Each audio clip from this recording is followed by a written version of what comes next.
Dans l'activité de conseil en transformation digitale du cabinet Activo, on a intégré avec Isabelle en fin d'année 2024 l'offre du bilan de santé du DAM. Aujourd'hui, quand on a un client qui a une solution DAM qui existe depuis plusieurs années, qui a été configurée, reconfigurée, avant de tout jeter, regardons ensemble ce qui peut être fait.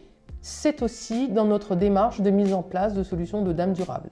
Ouais. Et en fait, faire son bilan de santé du DAM, pour moi, c'est quelque chose presque qu'on devrait faire quand même assez régulièrement parce que ça permet de considérer déjà que le DAM, c'est quelque chose de stratégique. Enfin, je pense que pour nous, c'est quelque chose de stratégique et surtout de positionner où on en est en fait de la mise en place de son DAM, de son adoption. Est-ce qu'il n'y a pas des questions qu'il faut qu'on se repose?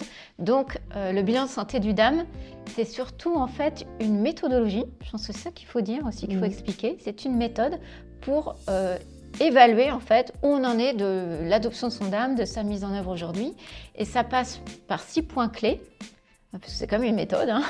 Donc, il y a le premier point clé, c'est d'abord de regarder un peu les analytiques qu'on a, comment on a configuré la solution, comment on a organisé les permissions, les groupes utilisateurs. Ensuite, on va regarder un peu comment a été configuré tout l'aspect métadonnées, c'est-à-dire aujourd'hui, comment est organisée la base, sa structuration, les champs, comment ils sont remplis, comment sont gérés les droits.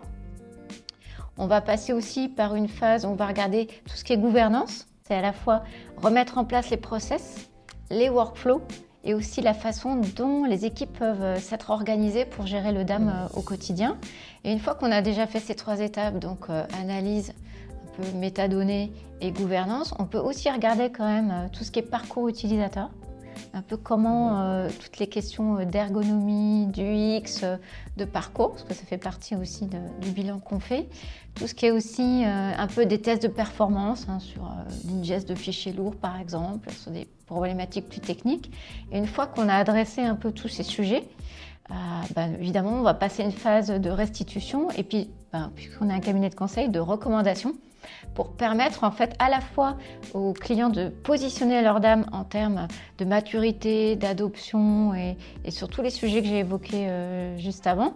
Et puis bien sûr pour proposer des solutions d'amélioration parce qu'un bilan du DAM, ça ne doit pas rester quelque chose de théorique. Il faut que ça débouche sur des propositions concrètes qui peuvent être à court terme sur des quick wins ou qui peuvent être à plus ou moins à long terme. Et les recommandations, elles se font avec les équipes et pas uniquement des recommandations qui se font et qui resteraient sur un PowerPoint tout simplement. Donc non seulement dans notre bilan de santé du DAM, on accompagne les équipes à déployer les recommandations et à suivre justement ces recommandations. Et là, pour le coup, on revient en fait sur un peu la conduite du changement et l'adoption et l'adhésion en fait des équipes pour repartir sur de nouvelles bases avec la nouvelle plateforme, la plateforme améliorée, revisitée, etc.